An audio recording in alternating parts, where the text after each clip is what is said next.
Okay. Hey Maya, nice to meet Hello. you. Nice to meet you too. Really glad that you could make it. Um, I don't know when I sent you the invitation email. I think it has been quite a while I think ago. so too. Yeah.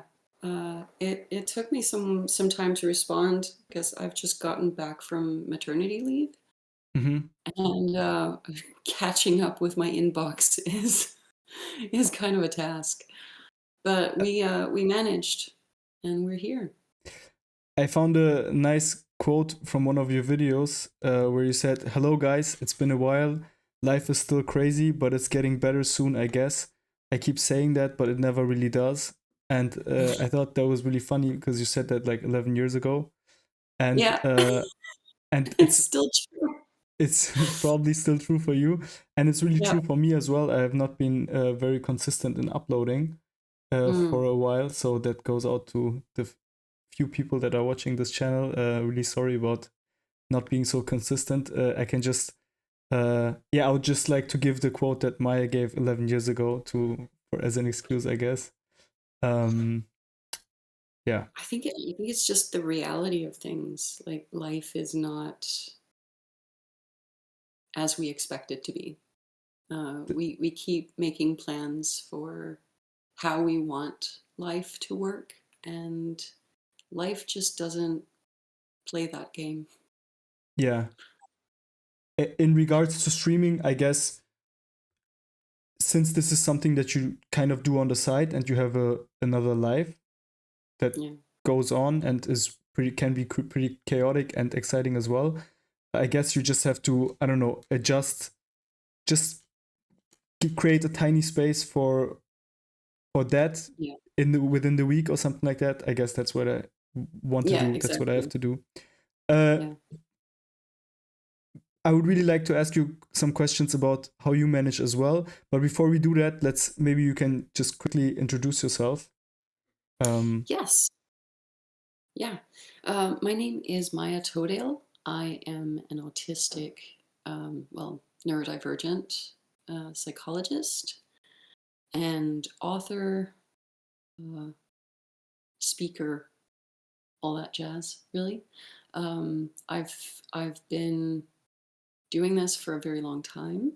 I started out making YouTube videos when I was a teenager, and most of them are not up anymore because, well, I've grown up quite a lot since then, and um, knowledge on certain topics has changed quite substantially in the last, you know, almost 20 years.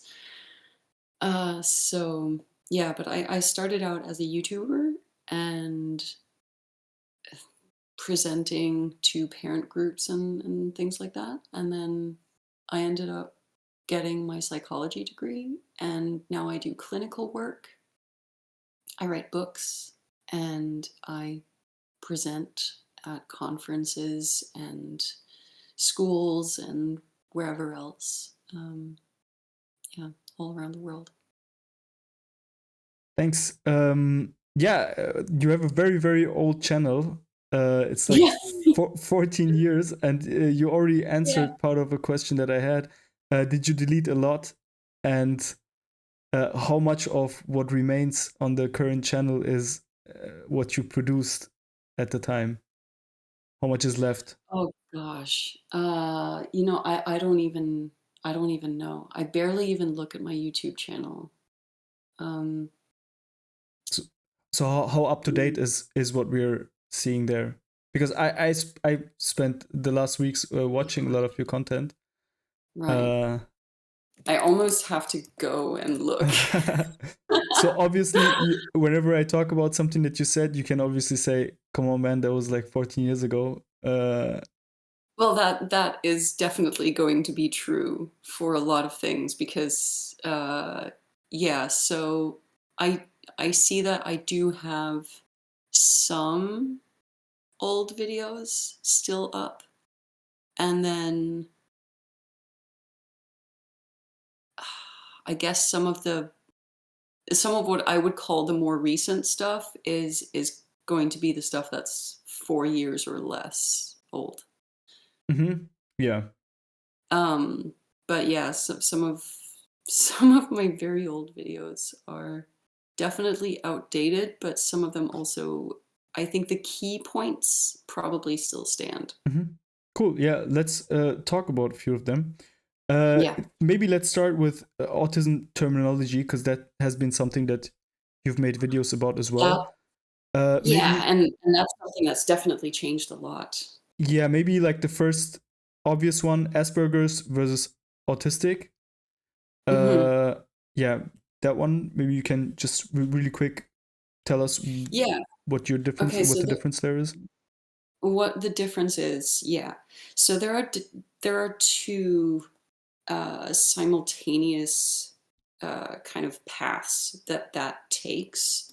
One is the diagnostic, and one is the social narrative, right? So if we take the diagnostic first, there are two different diagnostic systems in the world. One is the DSM system, which is the one used in the United States and also in research for the most part. It's the DSM system. The DSM system was updated in 2013, I believe.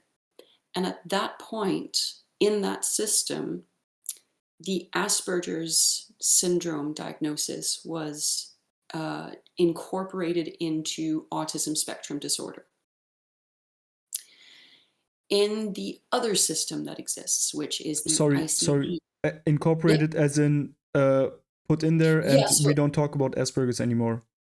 yeah, so it's not a separate diagnosis. It's now just a part of autism.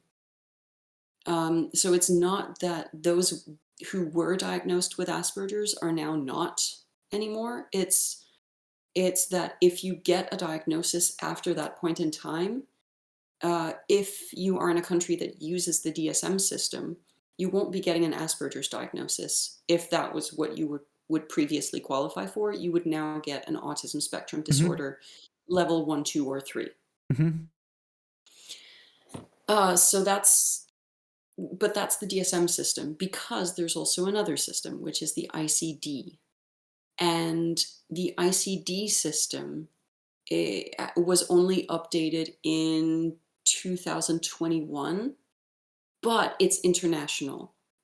And because it's international, it has to be translated into each language, and that translation has to be verified in order for the ICD, the new ICD edition, to take effect in that country. So in Denmark, where I'm located, the old ICD system, which is from 1994, is still active. That's the ICD 10. The ICD 11 is out, and Asperger's, just like in the DSM system, should be incorporated into autism spectrum disorder. But because the translation hasn't been verified yet for ICD 11, we're still using ICD 10 to diagnose, which means that in Denmark, you can still get an Asperger's syndrome diagnosis. And that, of course, creates some issues. Because on the social narrative side, um, in the last 10 years, I would say, some things have surfaced about the man whose name is attached to that diagnosis. And I don't want to get into specifics, but Hans Asperger uh, Was not a very nice created man. he created the diagnosis during World War II. And the political influences during that time definitely had an impact. And so now the name Asperger's is now associated with that, which means, of course, that socially, um, if we're talking social media and the larger narrative, saying that you're an Aspie or Asperger is now no longer going to be received very well. So if you've gotten an Asperger's diagnosis, which is still my official diagnosis because I was diagnosed, you know, even before the DSM was updated. So that is officially my diagnosis. I can't change that. I would qualify for an autism diagnosis, and so I feel comfortable saying that I'm autistic. But for a long time, during that shift, it was hard to navigate. Do I still call myself an Aspie? Do I change that language to say that I'm autistic? Um, is that truthful considering the diagnosis, or is it?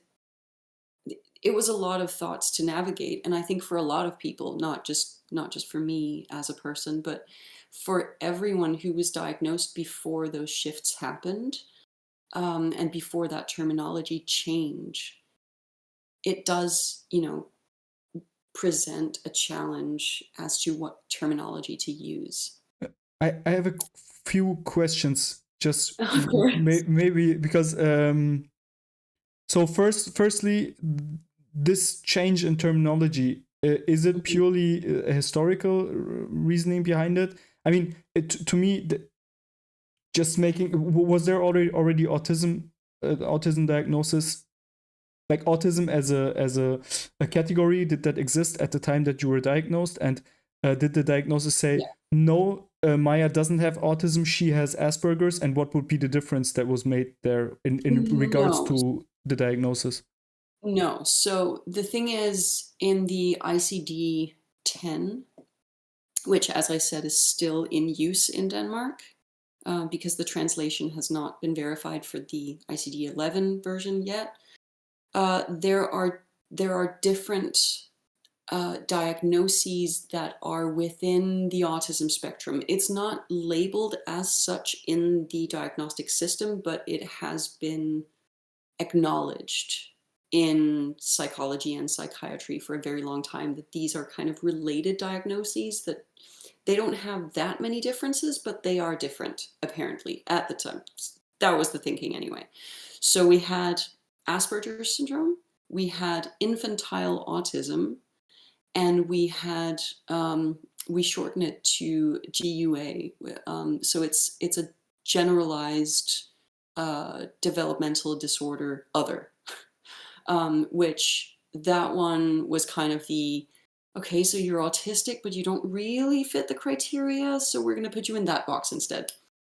The difference between Asperger's syndrome and infantile autism, diagnostically speaking, is if there was a language development detectable before age 3, you would be put in the infantile autism category. And if there was not a language development, then it was Asperger's. Mm-hmm. And that was the difference. Mm-hmm. Diagnostically, that's the difference. I will say that among many professionals, that also generally translates into, if there is an intellectual disability, that also goes into infantile autism. So we used to say that infantile autism would be average to lower cognitive ability, and Asperger's would be average and up. Mm-hmm. And of course, when we then, and I say we, I had nothing to do with it, obviously, but when the diagnostic systems made the change was simply to say that we no longer differentiate strictly between these diagnoses, and instead we're going to put them into one diagnosis and then have it be more descriptive. Mm-hmm.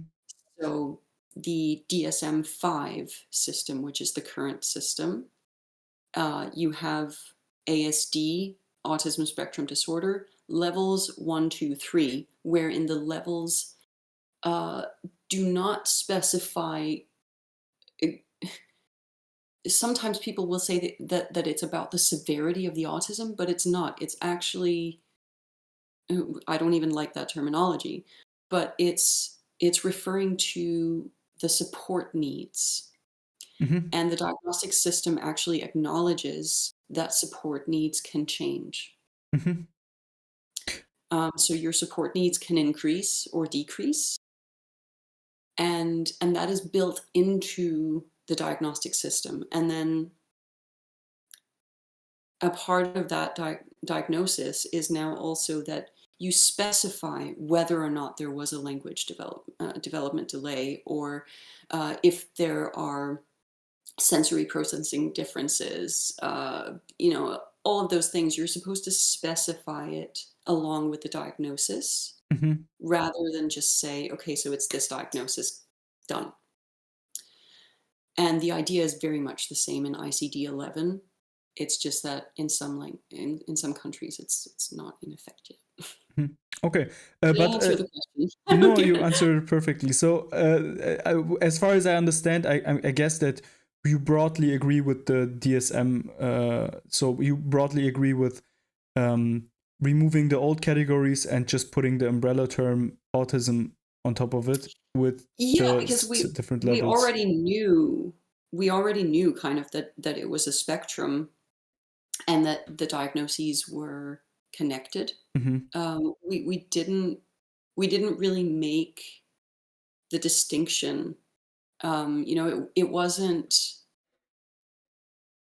No, I guess I don't want to generalize here because some professionals definitely did um, put these groups into separate boxes, but generally, it was acknowledged for a very long time clinically Mm-hmm. that autism was a spectrum and that these diagnoses fit into that spectrum, all of them.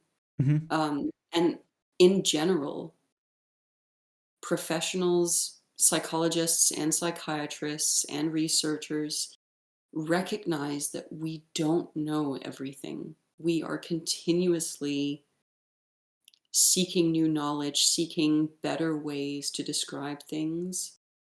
We're seeking to develop our professional view on things Mm-hmm. through learning about all the differences that exist. You've already mentioned that you have a problem with the term with saying that the levels imply Mhm. severity. I guess you have a problem with the words severity. And what about saying having autism? Is that also something that you would reject? Or Um, so I think that when we talk about person first and identity first language, that's an individual choice. As a community, largely autistic people prefer identity first language, which is autistic person, right? So you put the autism and then person, right? Mhm, Um, for a very, very long time, and a lot of professionals still cling on to this, person first language was preferred.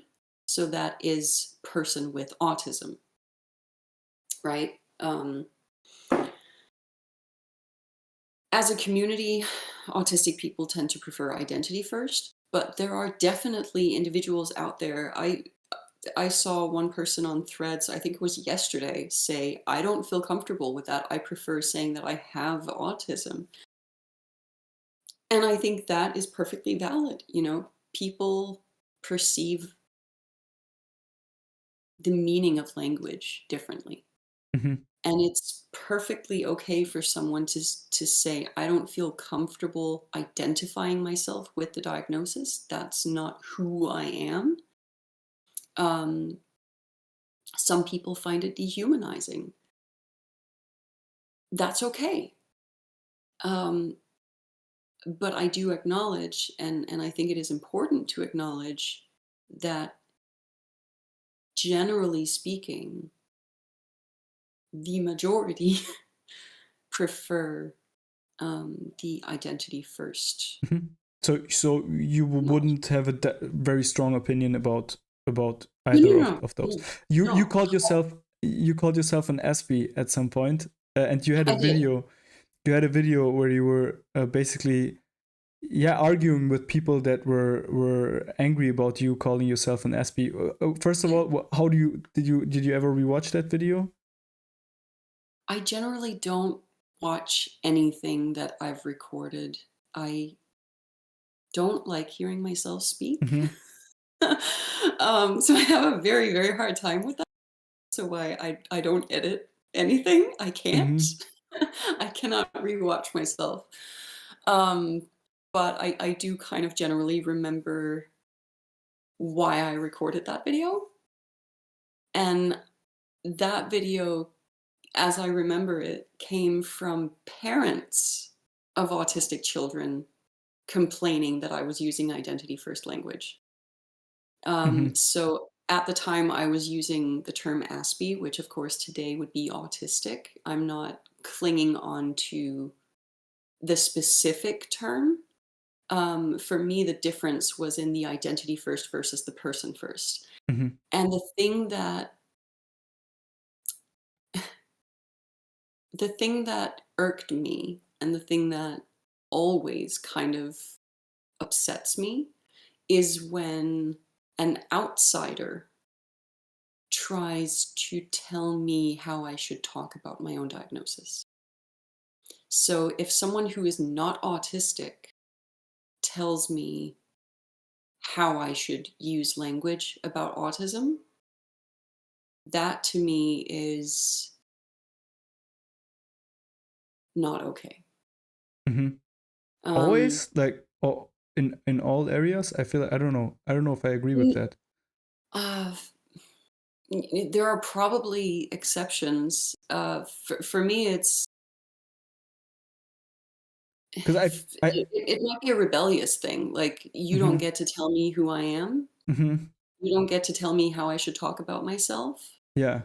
You get to present arguments, and I will listen to your arguments, but I feel like someone ordering me to change my language, which is what Mm-hmm. had happened at the time.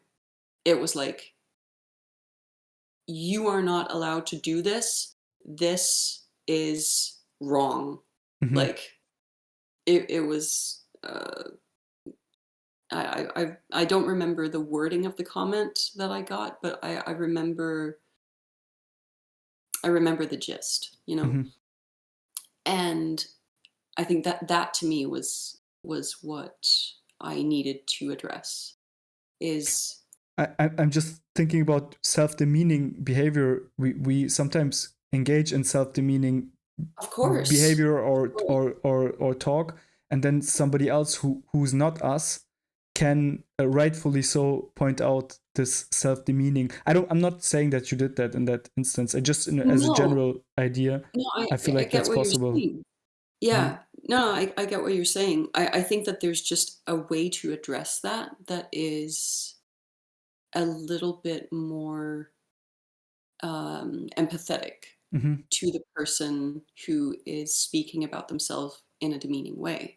Mm-hmm. You know, if I have a client who says about themselves, I'm stupid, or um, I'll never amount to anything, or I'm ugly, or whatever they might have, I'm worthless is something I hear a lot. And for me, the statement isn't the thing to combat. The statement isn't the thing for me to correct. For me, it's about, why are you saying that about yourself? What are the beliefs and experiences that build those beliefs for you? And how can we change that for you? How can we change the way you think about yourself so that you begin to build yourself up? Mm-hmm. I guess, And sure.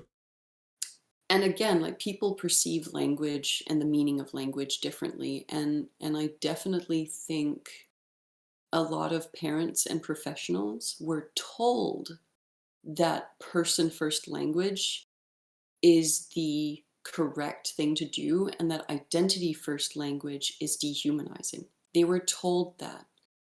And it's been drilled into a lot of people's heads.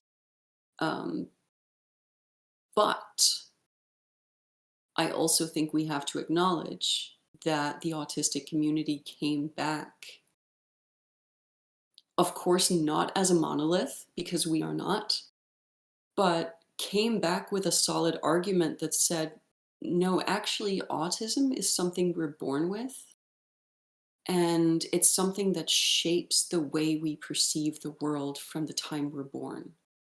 It's something that is so inherently a part of us that, it's like, for me, it's like saying I'm a woman, I'm a Dane, these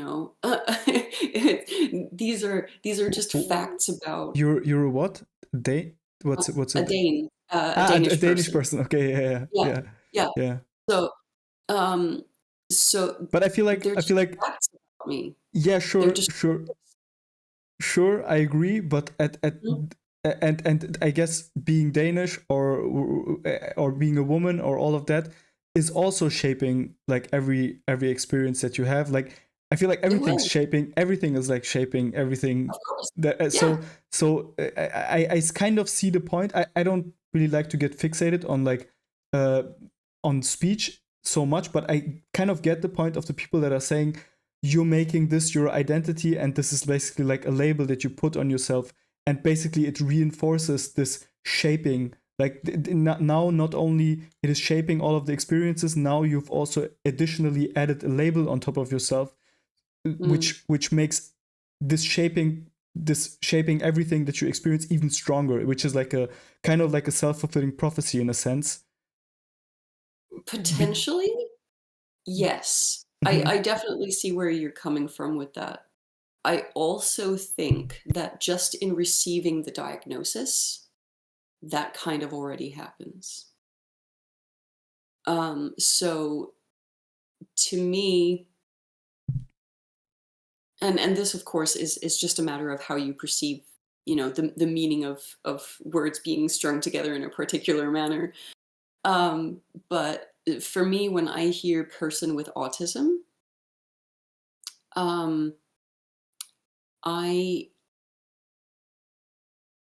I hear, you know, okay, so this is a person and they have this thing called autism. It's like baggage they're dragging along, or it's like um, someone has asthma, you know, or someone has cancer, someone has depression as well, which is something we acknowledge as a mental illness that we can cure for the most part. And autism for me doesn't belong in that category.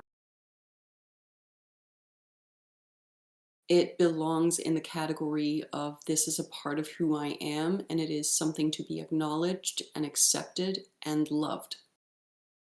A trait rather than Yes. yeah, I see what you mean, rather than a disease or a Yeah. disorder. Okay. Yeah. And that I think was the main argument that the autistic community came back with, was like, we don't want autism to be perceived as a disease or a disorder that we have.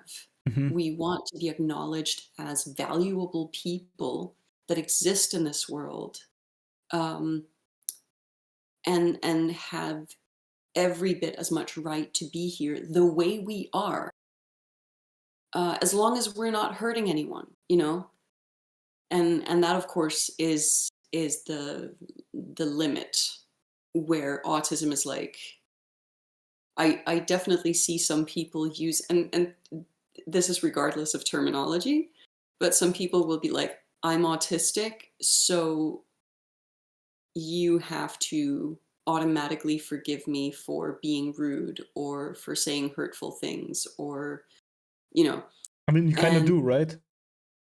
I mean, people make mistakes, and being autistic doesn't absolve you from saying, I'm sorry that hurt you. I didn't mean to hurt you.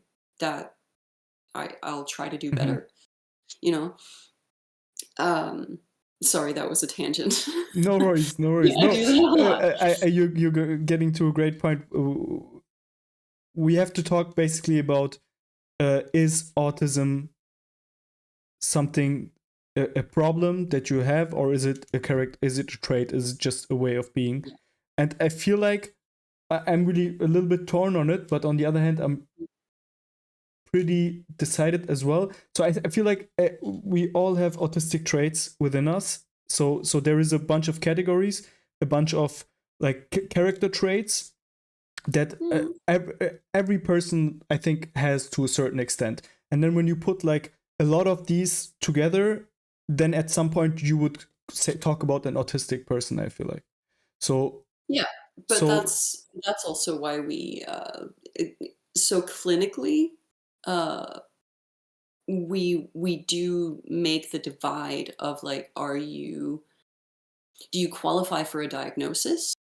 exactly, Or are you autistic subclinical, like, exactly, not meeting the criteria for a yes, diagnosis? yes, And here's the thing, but yeah, I make the distinction, and so does the DSM, so do diagnostic systems, really, based on not how obvious are the symptoms of autism, but does the person suffer because of it? yeah, and that would make it a Um, disorder or something that you have, right? Like an issue that you have or a disorder. Usually, I don't know how many professionals agree with me on this, but as Mm-hmm. an autistic psychologist, what I see is that generally speaking, we don't suffer because of the autism. Sometimes we will suffer because of sensory processing differences, or we will suffer from like social overload. But generally speaking, the things that make us suffer is not being in an environment that um, takes care of our needs Mm-hmm. as people. Mm-hmm. I feel like that's exactly So, the question. Yeah. yeah, Yeah. So if, for yeah, example, if you have a gay person that is like living in the 60s and is like really suicidal, then you would be like, yeah, it's kind of obvious that that person is suicidal because they can't express themselves and they cannot live like they yeah. want to live and stuff like that. Yeah, It's normal they're that you get being judged. depressed. Yeah. Yeah. So, Mhm. but then when I hear, I'm not really. Yeah, maybe okay. So, but then I for example, I hear stuff like sensory overload and Mhm. also uh so really high forms of depression that go along with it, and also like other comorbidities where it's not really sure Mm. if it's caused by society or not. So the question would be, I asked that to one of my guests, if there Yeah. would be a planet with just autistic people that would be perfectly accommodating for all of autistic needs, would that be a society without basically any autistic suffering? What do you think about that? I don't think we can eliminate human suffering. Not completely, but it's Um, common suffering caused by autism, by all of everything that we call autism right now. So sensory overload, would that be possible to just create a world that is like so so it would be not that stimulating? I feel like I feel it's really hard to I, imagine. I, I, Yeah. I feel that uh, I feel that that would that would require talking about autism as a monolith, Mm-hmm. as one thing. Mm-hmm. And for me, from what I know of autism and autistic people, is that we tend to fall into extremes. So our sensory profiles, our social needs, our social profiles, our expressions fall into extremes, and that means I see this actually in classrooms. So we have in my country we have classes in high school that um, they're called autism lines. So you will go, you will join a class to go through high school, and everyone in that class will be autistic. And the issue for me with that is like autistic people don't necessarily do well with one another because we're not all the same, you Mm-hmm. know. Um, some of us will need to fidget a lot in order to learn. Some of us will need to stim in class in order to pay attention. Mm-hmm. Others need to have their environment perfectly still in order to absorb information. Um, and likewise, in a social setting, some of us are very happy in loud settings. Uh, like I know autistic people that enjoy going to nightclubs. They don't necessarily, enjoy it when it's so crowded that they can't avoid touching people all the time. But they might enjoy the fact that the music is so loud, or they might enjoy the sensory stimulation of the lights, things like that. Whereas others only feel comfortable being social in a setting that is quiet. Maybe it's one on one, a parallel activity, no eye contact, no physical touch, etc.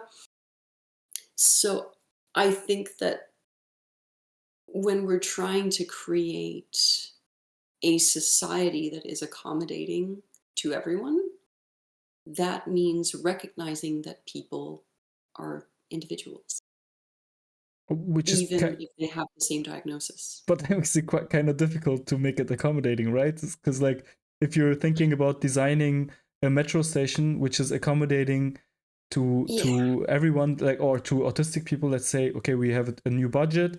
The Senate is like dropping money to make the Mm. metro stations more accommodating.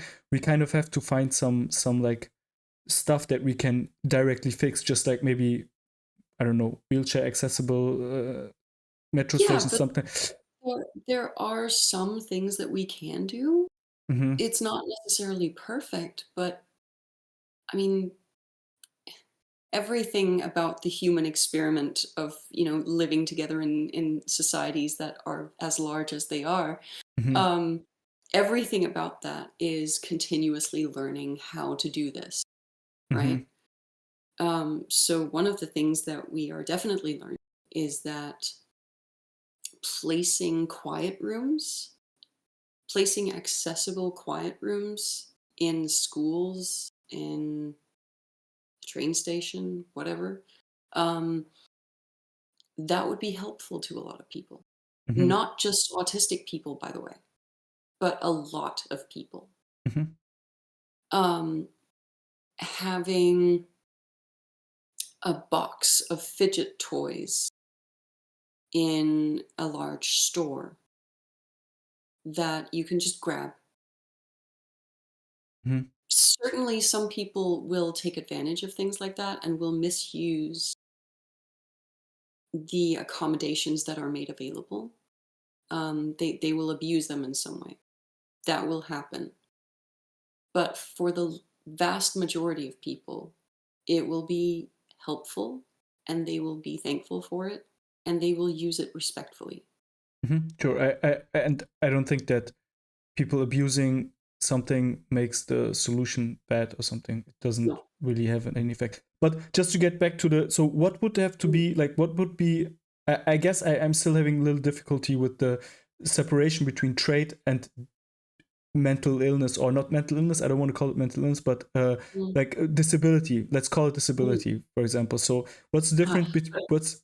What's the difference between a trait and a disability? So when would you talk about a trait, and when would you talk about a disability? Uh, yes. yeah. So something, uh, there are different models of disability that we talk about theoretically. Um, there's a medical model that says, okay, we've now defined this problem. Now it is something called a disability, and it is something to be cured. Okay. But there are many disabilities that don't really arise as disabilities until they are faced with the problem. So, a sensory processing difference isn't a disability until you meet the sensory input that you can't cope with. Up until that point, it's a trait. And in that very situation where you meet the sensory input that you cannot cope with in that particular situation on that particular day, in that situation, it's a disability. Sure, But but it's a wouldn't that disability. make being gay a disability in the moment where you're being I don't know, harassed, because of some homophobic person? In that moment where you basically suffer from your trait, uh, No, doesn't make it. no, I don't feel like it makes it a no, because disability directly. when something like when someone else is doing someone to you, that Hmm. is not your disability. But what about the sensory overload? Couldn't like one person be do like we just No, compare that's these two called bullying. situations? That's No, called not bullying. That's different. yeah, exactly. That's And I feel like using. yeah, I feel like with that definition, bullying would cause a disability on that other person. I don't feel like that makes a lot of sense. So that is, I mean, yeah, okay, so words are difficult. What I would say is that if you know that someone has a trait that in some situations is a disability, and you create a situation for them where that trait is a disability, Yes, that is bullying. I agree. That is harassment. That is, 100%. Yes. yeah. Um, but to me, it's not saying that this isn't hard. I just It's mean that it feels so weird to say that it's possible for a bully to create a disability in another person. I feel like that's not. no, it's not creating a disability. So it's creating a situation in which something is a disability, Hmm. right? So I think it's something to do with how I interpret the word disability. Hmm. To me, a disability means that this is an ability you don't have Hmm. or that is very hard for you, Hmm. right? So someone can be blind or they can, have very reduced vision. And that is a disability in situations where you need to see and where there are no other prompts to guide you through the world. But as long as you're in an environment where you can use your strategies to get through physically the environment and get to whatever you need, then is it a disability? Sure, Um, that's exactly oh, the distinction I would like to do. I think that's a really good mm, point that you're making. So what I would like to, what I think like the difference between like something like that is that if everybody would be blind, then it mhm, wouldn't be a different disability. So if we would give up mhm, all of the activities that, or right, in other words, if we would give up all of the activities that require vision, mhm, this disability would not be there anymore. But the problem is, we, the rest of society, would miss out on a lot of activities and would yeah, miss out on a lot of like beneficial stuff. And I feel like with being gay, there is no stuff that we have to give up that is beneficial to society that makes that stops hurting gay people. So we can. Do you see my point? mhm, But I feel like with especially certain forms of autism, where for example, you talked about group work in one of your videos. yeah, Where, for example, you said that it's really difficult for you to work with more than one person, and that one person has to be somebody that you trust. I feel like it would be one of I think it would be a big thing to give up group work as a of as a course, society, And So frankly, other people would find themselves with a disability if they did not have access to group work. exactly, yeah, that's a really good So point. for me, it's simply a point of saying human beings are different.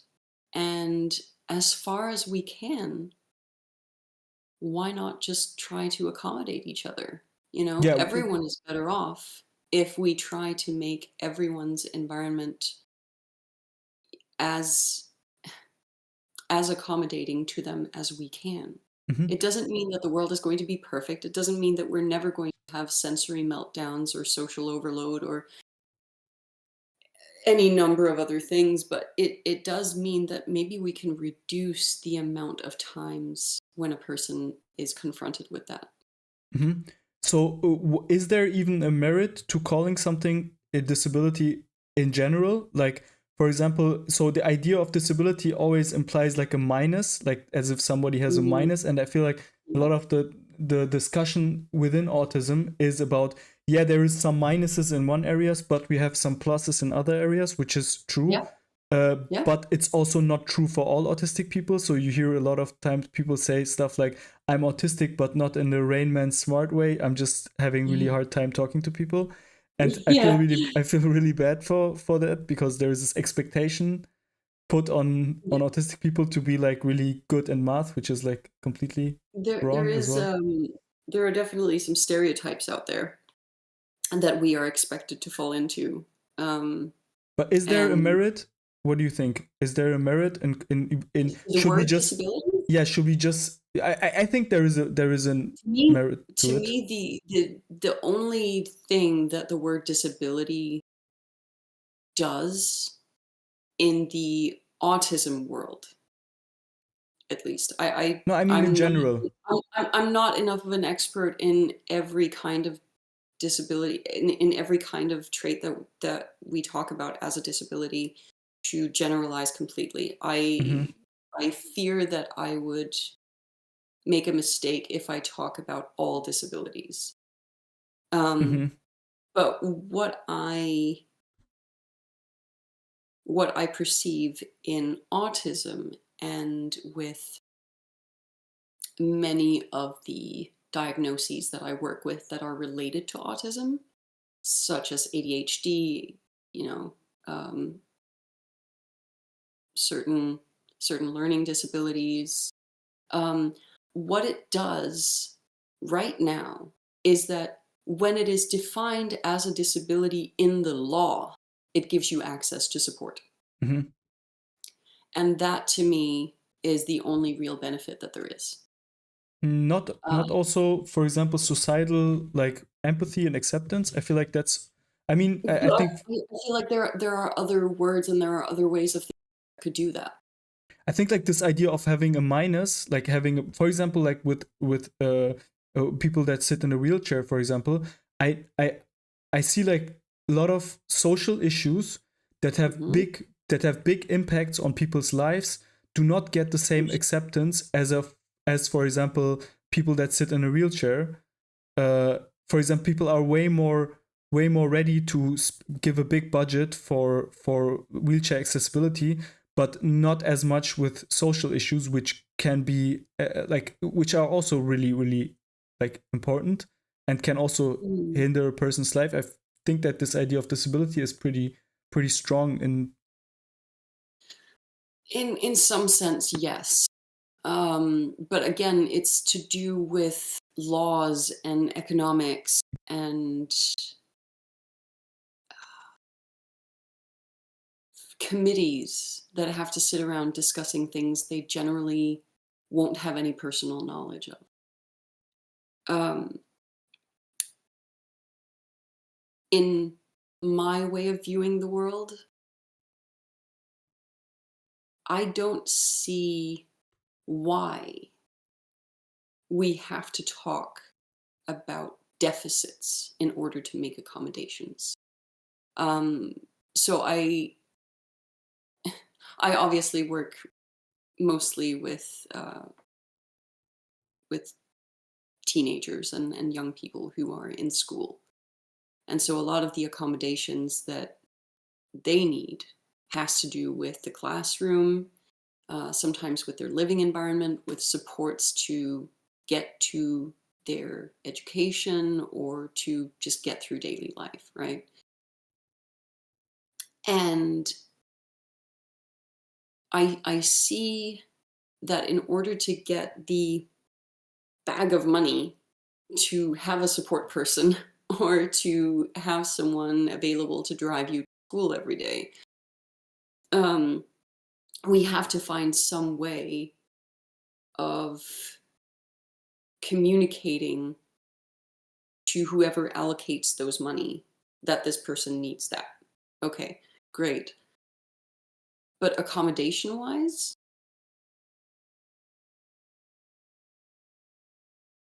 in my personal philosophy, I don't see why someone has to have a piece of paper that says disability or disorder. To me, it could say condition or trait I feel like or condition would be kind of the accommodation needs. same, but But it's but trade, it's it's but it's this not I, though. but isn't It's like semantics, definitely. We're uh, arguing semantics. no, I don't. I'm not sure because I believe in like making society as equal opportunity as possible, to a certain Mhm. extent also equal outcome, Yeah. but that's only possible like if you want to ameliorate a situation, you have to basically prove the deficit in order for that that social equality generating state slash system to get the legitimacy to be legitimized to basically do something about it. There needs to be a proof of deficit, basically, I think, in order for that social justice idea to get into effect. With how things currently work, yes. But I don't, as a person, I don't understand why it has to work the way it does. Okay. I wish it didn't. Okay. I can't really. Yeah. Okay. All right. I accept that answer. Um, No, I absolutely know that it's wishful thinking, and I know that there are a lot of people that absolutely cannot be convinced that we should view autistic people, since we're here talking about autism, there are a lot of people that can't be convinced that we should view people, autistic people, um, as just a different way of being human and and perfectly equal in every other way, in worth, in value, um, but that also we should get accommodations. but I mean, not But only that from. is, Yeah. I think that the issue is that a lot of people don't understand that there are many things that aren't considered accommodations that actually are. In in my perception, every person needs accommodations. There is no one who does not have accommodation needs, who does not have support needs. It doesn't exist. It's just that there is a majority that get by on somewhat the same support needs. And then we've defined that as not support needs, and everything else Sure, is but a support need or there's a accommodation. but there is a threshold for when we as society has have to intervene, right? So let's say I have two children, and Hmm. these two, I know that one is like really bad at socializing but really Hmm. smart, and I feel like it kind of equals out, like I'm like, yeah, it's not a big deal. He will have his difficulties in some areas, but it will be fine, and it will overcompensate in other areas. Then I don't have Hmm. really the need to intervene and to give some special. I'll just think that it pans out. But once I discover that there is a deficit there, I have to intervene in order to, like, I have to acknowledge that deficit in order to say, okay, I have to intervene here. This is not just a trait. In order for that child to have equal opportunity, I have to do something about it, and I can't do that without acknowledging that there is a deficit, right? how would I do that before that? If But it's what just a support trait? needs does the other child have? What support needs are being met for the other child that aren't being acknowledged as support needs, Not right? enough, not big Me- enough that I would see them in that, so that I would be aware of them. So I see Yeah, that so, he's so the other child's support needs is already being met by the way society works. sure, I yeah, think I think one yeah, of the yeah, yeah. big things we learned during COVID is that a huge support need for many neurotypical people is constant physical social interaction, right? But I That would is a not. support need for them. I agree. That is If they something don't that get it, I agree. I they agree. have a disability, But we are what we are talking about is basically interventions, right? Intervening. So everything that right? you do out of the ordinary, which you do for extra, like everything that you do extra, right? So everything that you don't do for everyone, that is not the average need. Everything that you do, that it goes beyond that average need. But I don't think anyone is average. No, but we need. I think Wait, there are how is just people everybody that not average? survive. Like most I people are by I definition think that average, there right? are there are people that get by and whose potentials and deficits don't get explored because they somehow manage to fake it until they make it. And that is true for a lot of people. And for some people, their cognitive abilities, their social abilities are just a little bit further outside of that big box of people who somehow get by without having their support needs met in more specific ways. But I don't think that that necessitates thinking of it as a disability. To me, it's what is a challenge for you? What is a strength for you? Do you think it's fair And that they give the same amount of money to accommodate a neurotypical person without any problems? I Uh, think it's possible to accommodate and include most children in the same classroom if we just did it right. okay. I I really do. I really do. I agree, I I agree, but that kind of a little bit begs the question, because like doing it right is exactly what I'm basically asking for, right? Because I'm okay, basically well, asking what is doing it right. So which child do we have to care about? Do we have to? We can't all just of them. give the same. Yeah, but we All of is them it okay? individually Then you would say at the same time. is it fair to give the same amount of money, to spend the same amount of money on the kid that is not having any social issues, who is good in school, Yes. who has no problems? Do you think that's fair? I don't think that's fair. That's not a. No, no, but I think it's because we think of the problem in fundamentally different ways. So for me, the classroom that includes everyone, or at least very nearly everyone, it doesn't actually allocate money to each individual student. It allocates money to the school. It allocates money to the environment to make the environment actually inclusive, to make sure that the classes are small enough, to make sure that there are enough teachers, that they are well educated enough, to make sure that there are different sensory environments available, to make sure that the scheduling is flexible enough, to make sure that all But kids get food.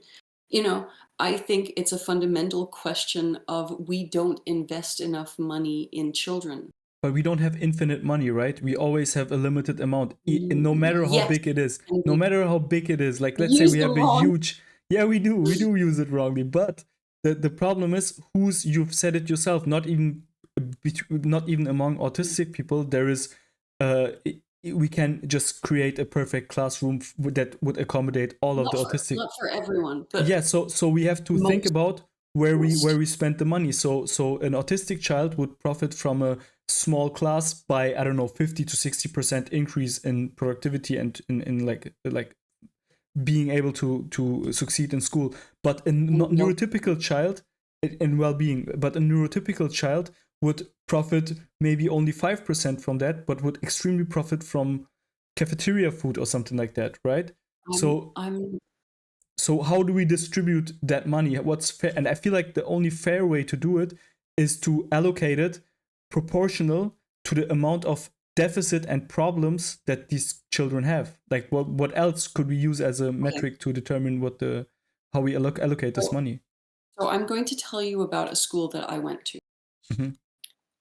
This is not a special school. This is a ordinary private school in Denmark. It wasn't even expensive. Um, there were 16 children in the classes at most. That was when the class was full. There was a special class in that school that had, I think, 3 or 4 children. And they were socializing with all of the other students at that school freely. They were a part of the community. Everyone loved them. Even when they reacted outwardly, and that happened frequently, actually. But the entire school was supportive. Why? Because the school was a community. Every student in that school knew each other. Every student knew every teacher by name. And every student was made to feel that they had a place even when they acted out. That sounds really great. I Yeah, mean, that so it's sounds way possible. better than my school, but No, but see, this is one school, and it's definitely the best school that I've gone to. And mhm. I'm not saying it's uh, that it's easy to create that. I'm saying that with the right environment, you can create that with teachers that are well educated, motivated to do their job, have the time to do their job, and with an environment that is small enough but also has the space to create quiet rooms or, you know, and I'm not saying there wasn't bullying. Like I was bullied at that Wait, school for but a but time period, but I agree but with it was everything. settled. Wait, but I agree with everything that you're saying. But we're kind of a little bit talking besides the point because We are. what I am really trying to get at is that I think that social justice is only Mhm, possible to be if the state should make sure that we have a socially just society. mhm.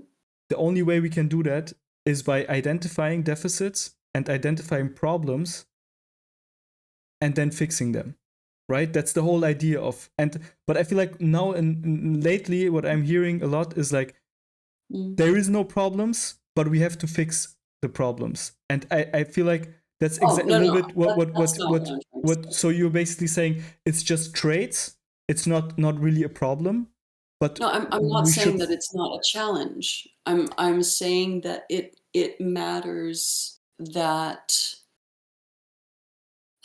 it matters how we talk about the challenges. yeah, I feel like we're lying. We're basically acting as if it's not a problem to just not hurt anyone. But at the same time, we have to, behind closed doors, when it's about money, we have to say, yeah, but it is a problem. Like, yeah, we have the DSM, and yeah, actually, it is a problem. But then in public, we talk like as if that's not a problem at all, to not hurt Mm. anyone's feelings. And I feel like that's kind of I see where it's coming from. I see that we don't want to hurt people's feelings. I think that's noble. But at the same time, I feel like it's dishonest and it's not really like doing justice to the problem. I feel like it's a disconnect between the legal and the diagnostic language and the social language, like the everyday community-based language, right? Mm-hmm.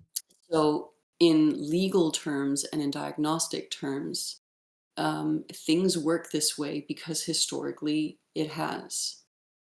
Um, Also the- because we have to allocate money, right? We just talked about it. We have to, not only historically, we still have to right now. You've even said it yourself. You said I know that That is things how have it to works go that right now. way, but I wish it wouldn't. So it's not even historically, it's like currently, practically, we have to do Yeah, it yeah, that way, but right? what I'm saying is it works that way now because it has in the past.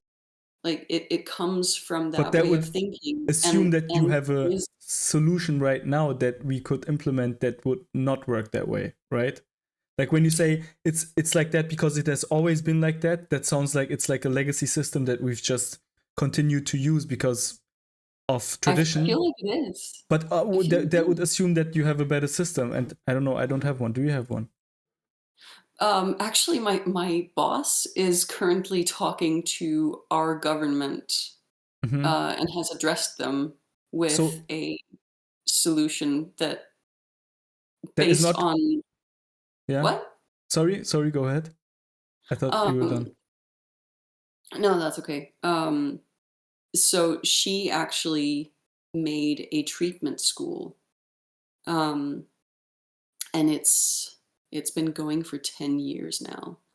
And the children that go to that school are the children that they've gone to normal schools, like public schools and whatnot, didn't work out. Then they've gone to special schools that didn't work out. They've dropped out of the system practically entirely, and this is ditch effort to get them to be a part of society at all. Like, last hope. Okay. What she's learned from that school in the last 10 years is that all the things that work to actually improve the lives of these students aren't the special education things, aren't the special accommodations that we talk about. It's simple and not very costly. And if we just did it from the get go, kids wouldn't end up being that hurt in the first place. At least that's what she's come to believe. And I don't know. I don't know what her school looks like. Uh, the vision that she has for what all public schools should be like. I don't know in detail, but I I have seen what she's done with the students at the school that she's run for 10 years. I have seen that. Hmm. And if one of her main points, and this is something that I agree with completely, is that the one most healing factor, if we're talking about mental health in terms of quality of life, well-being, the single most healing factor is community. I agree. That's it. I'm pretty sure. Yeah, I'm pretty sure about it. I'm definitely sure that that's true. Um. Okay. To maybe. Uh. Yeah. I don't know. I'm still a little bit. I have my difficulties No, with the it's concept. I think that it's okay that we disagree on how to fix the issue, because Not. We don't it's a disagree really on how. it's a really Wait, complex wait, wait, question. wait, wait, wait, wait. We don't disagree. No, no, no, no, no, no. We don't disagree on how we fix the issue. No, not really. Like I think we agree on how, like all of the things that you have talked about in regards to solutions. I believe you, especially since you're way more educated on the topic than I am. But I'm what I I'm not disagree perfect. I with, don't know any I don't know what everything. I vehemently disagree with is that we have a social system that is Mm, based on defining and finding out the deficiencies and problems of society and try to fix them. mm, That's what the whole idea of, I don't know, something like social democracy or like all of these systems basically do that, and I think that's a good thing. And I feel like with autism, what we're doing is basically saying it's a trait, it's not a mm. disability, it's not a problem, but I'm at the not same saying it's time, not okay, but you're saying, I don't know, I'm you I'm are not you saying it's not difficult. I'm saying that I disagree with these specific word choices. Yeah, I know, but yeah, I know, and that's what I disagree with. I feel like we have to Yeah. be honest about it, especially since autistic people are not children. It's not like we have to be like careful on how we talk about it. I think we can be be be open about what we think about it, and people will appreciate that. Of course, but I'm not saying that there is no disability to talk about. I'm just saying that I don't think the disability resides in the person. I think the disability resides in the meeting between the person and the accommodations that aren't there. Yeah, but that kind of, yeah, I see I see your point, But but that distinction is important to me as a professional yeah, but and as a then we get person. to this. Yeah, I agree with you. I understand your point, but that again gets to the point of, would society miss out on stuff if it would be perfectly accommodating for autistic people? So, for example, would society? I think society would miss out on some stuff if it would be perfectly, if the autism would not be detectable at all. Like if all of the traits of autistic people would be indetectable in a society like that, I think would miss out on a few things.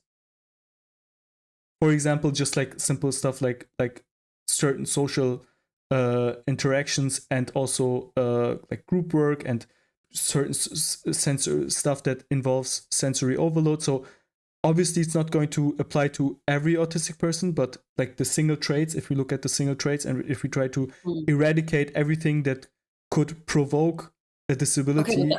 that's not what I'm saying should happen, though. Mhm.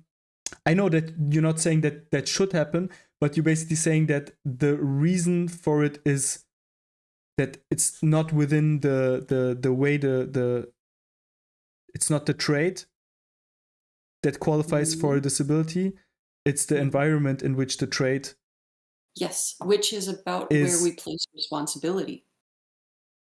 But So if the disability resides in the person, then that's their problem, right? if And you're saying and that someone who's not able to process a certain amount of sensory data, uh I'm yes. I think the issue here is, where does the responsibility for accommodating the disability, Hmm. right? So if it is that the disability resides in the person, then it is their problem to find the accommodations. If we acknowledge that the disability happens when the person meets society, and society has not made it possible for that person to be included, then it is society's responsibility to fix that. I don't really see that. I mean, I don't really see that connection. I mean, disability just means not being able to do something, right? So like not having X. That is how I perceive the meaning of the word itself, Hmm. but how it is used and where it resides definitely to me changes the impact and the responsibility, um, I mean, as don't you think? understood by society and by theoreticians. I think we have a responsibility to make society wheelchair accessible, and I don't think that. I think we have a responsibility to make society accessible. Period. Yeah, so we don't really need society to be to be responsible for the disability. We We need just. society to be responsible for making accommodations to include every person. Yes, but it Society doesn't as have a anything to do whole. with with who is causing the disability. And also, like, no one is causing disability. It's just I like, mean, it's if just you're religious, genetics, but if you're religious, it's just God. If you're scientific, if it's genetics, or whatever, like, it's not really it like. is. But that's why it's so complex. Is that it's not just what is autism? It's also, how does society work? How do people think? How have we been thinking about specific problems for the last 100 years? And how have we gotten to where we are now? Why are we making the choices we are? You know, there are so many layers to it that, I don't know, maybe maybe attending university um, messed up my thinking, but to me it matters why we are where we are, and where the responsibility for fixing problems Mm-hmm. lies. Um, I fundamentally am a democratic socialist. Mm-hmm. I believe it is the responsibility of society to make itself accessible as a system, as a whole. I don't believe that it is a single person's responsibility to fix their own problems or to find ways to include themselves in society. Mm-hmm. Mm-hmm. I do think that as individuals, we have the responsibility to not hurt other people. I agree Like, 100%.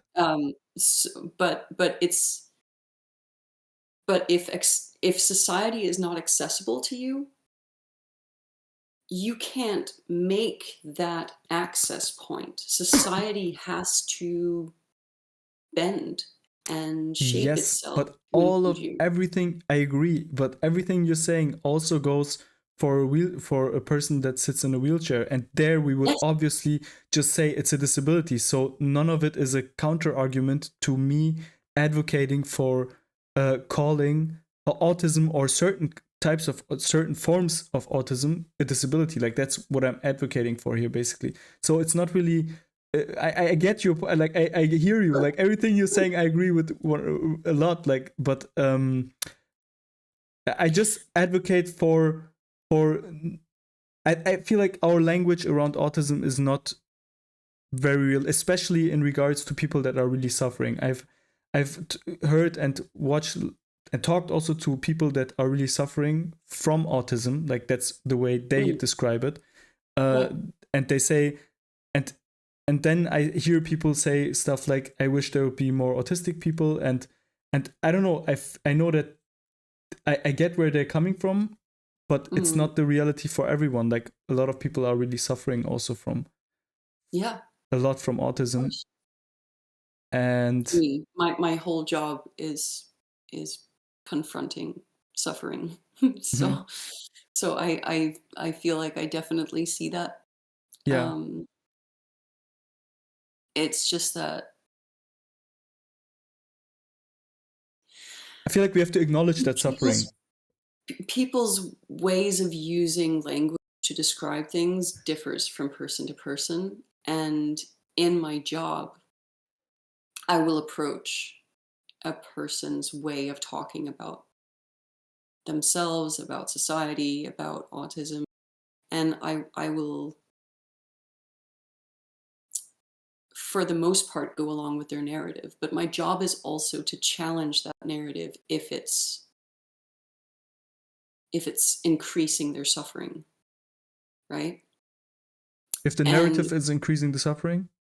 yeah, if their narrative, if their way of thinking about themselves and society and autism is increasing their suffering, Mm-hmm, my job is to challenge that. mm-hmm, Like, can we think about things in a different way that cause less suffering?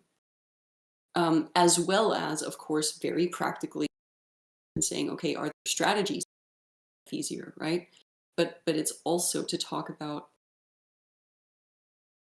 the way of thinking, and trying to help them reframe their self perception in a way that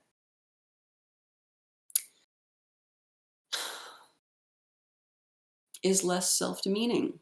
mm-hmm, And very often, what I see is that the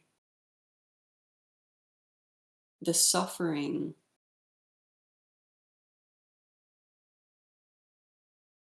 is connected to ways of thinking about autism, ways of thinking about themselves that puts the blame on them.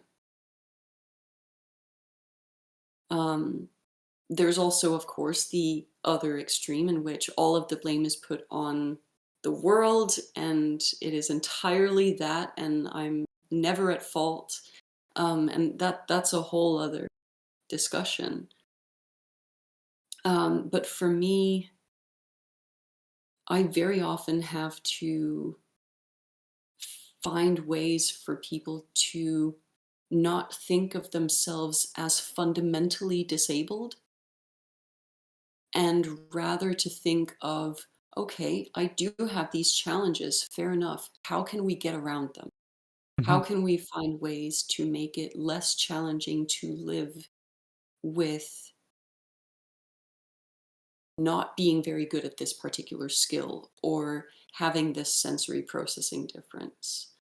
Um, or having trauma from being excluded or humiliated, bullied. How can we take the reality and move forward towards a life that looks better for you? Unfortunately, And yeah. yeah, that's more of a single person conversation with, with each person rather than a larger societal conversation, of course. Uh, Unfortunately, we only have 35 minutes left since you have to go in 2 hours, Yeah, exactly yeah, 2 hours. So I yeah, have to move on. yeah, of Uh, course.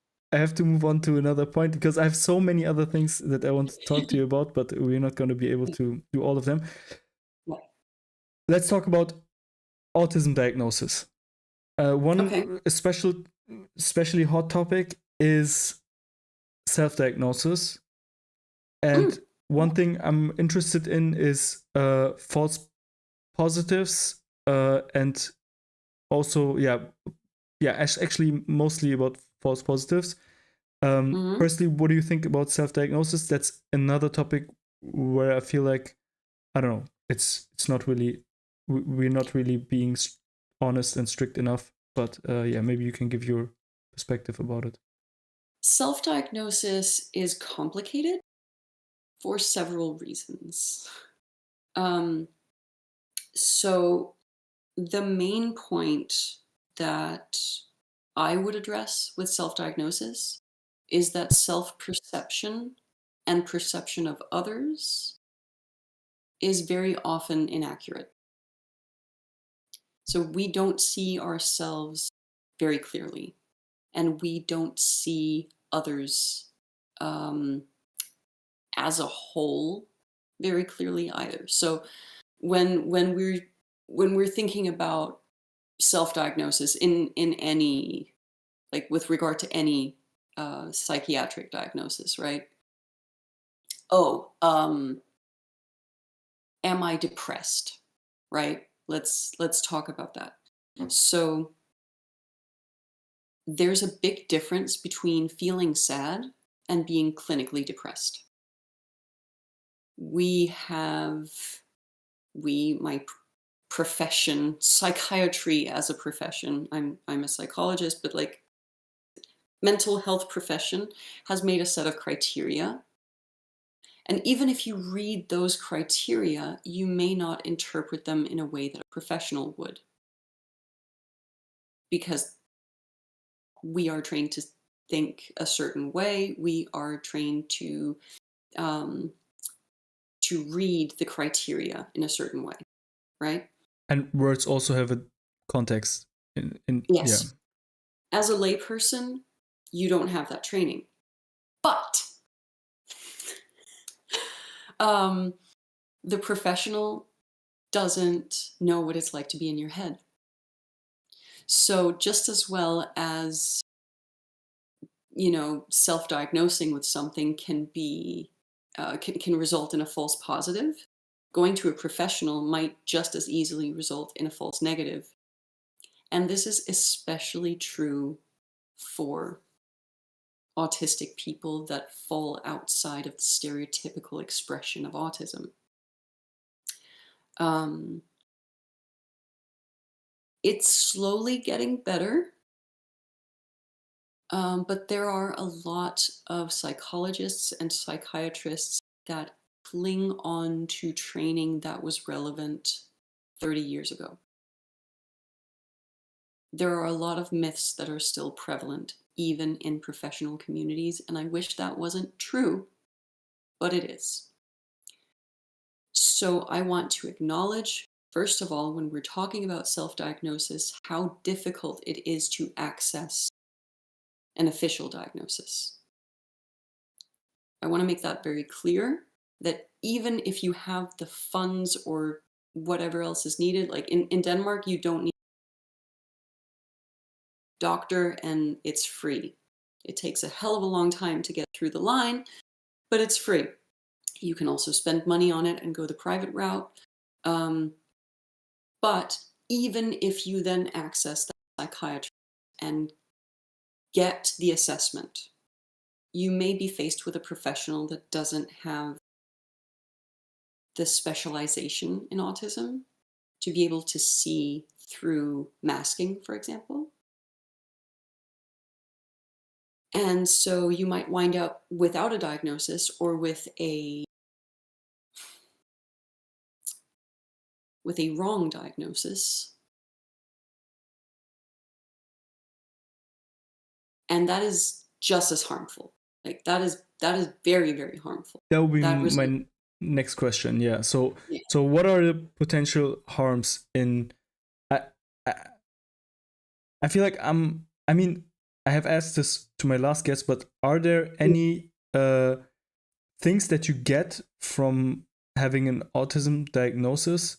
Like, do you get any benefits from the state, or like do you get any?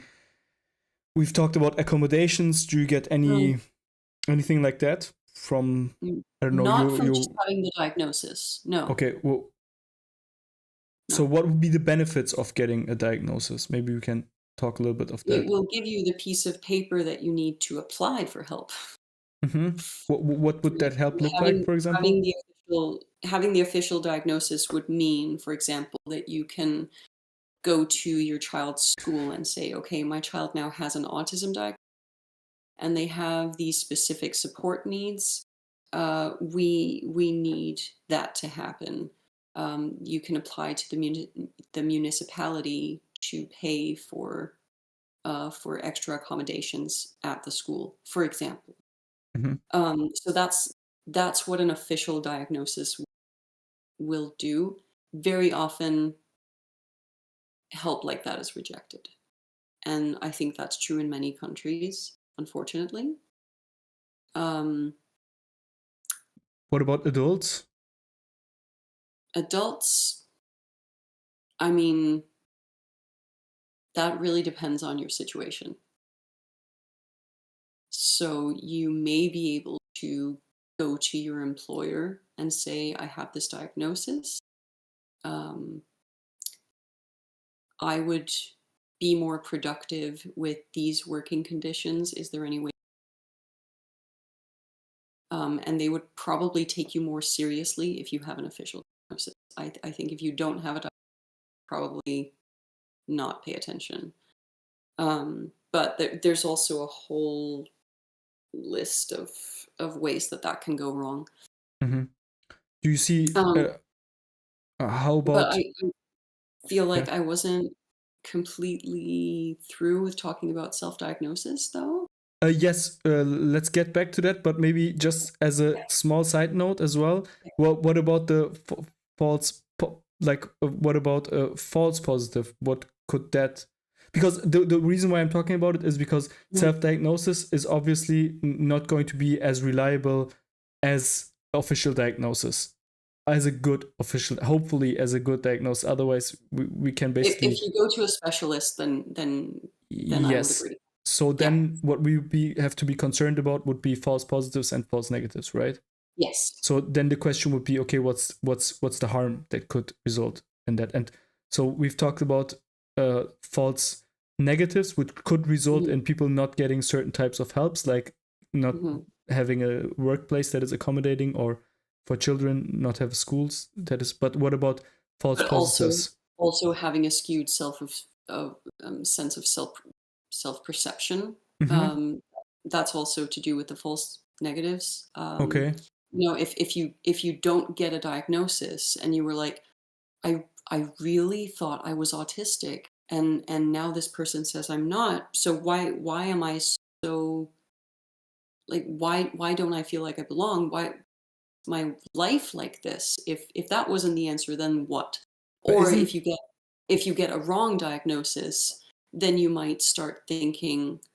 Um, a, a lot of women end up getting a personality disorder diagnosis instead, mm-hmm. and so they might think, okay, I guess I'm that instead, and then that leads them to getting the wrong kind of therapy, using the wrong strategies, and actually harming their mental health in the long term, Mm-hmm. right? So So that is a significant risk of false negatives. I No, guess it is. It is. It leads to depression. It leads to increased no. anxiety, and it does lead to I suicides. agree that that's all Yeah. the outcome of it, but I'm not sure if that's the Yeah. result of the false negative. I feel like that's the result of of a false positive in whatever has been diagnosed there, right? Um, Potentially also, but even just not getting the diagnosis and Let's talk about not that. having, not having the answers, it is very, very harmful to someone's It mental. okay, so just not getting the There's significant diagnosis, research. Yeah, there's yeah. significant research on that being very harmful. Hmm. Okay, interesting. Because I feel like that's really Oh, sorry. I thought that was a question. yeah, I there thought was a that was. question. There Okay. was a question. So is I that the case? haven't. I haven't seen research. Ah, What I okay. have seen, what I know, is from clinical observation. Mm-hmm. Yeah. So I don't have my login to read Mm-hmm. research anymore Mm-hmm. from the Mm-hmm. university that expires when you graduate. Mm-hmm. So I don't have that access anymore, You and need I you need younger cousins that still study to yeah, to yeah, yeah, use yeah, their definitely. accounts. Or I need to get hired by the university and teaching or some shit. Um, I don't want to. Maybe I want to. I don't know. I have so many things I want, but no, but I do see it clinically. I especially see it with older clients that come in and they've been second guessing themselves for sometimes decades, and they finally are like, okay, someone told me I should get a second opinion, and they might do that a decade after they've gotten a false negative, and then they get their autism diagnosis because they finally get to a professional who's specialized, and their mental health is so much worse than it was with the initial assessment. So then you don't end up with just an autism diagnosis. You end up with autism, generalized anxiety, maybe very often chronic depression, burnout.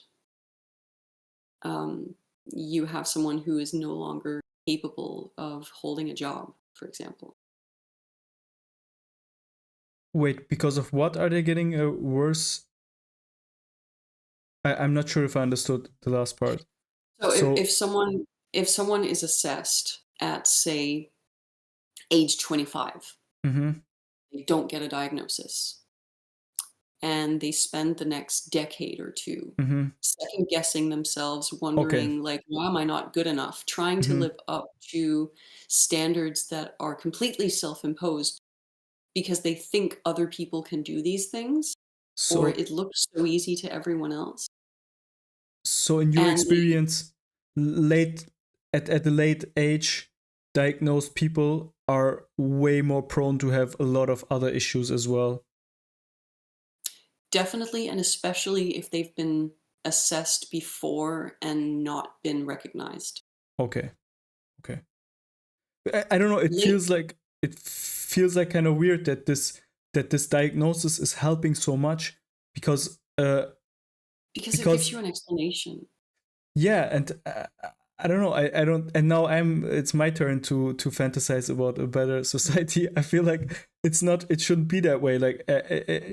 If we talk about neurodiversity and if we talk about like us all being different and like Mm, this, I think it's about mutability and immutability.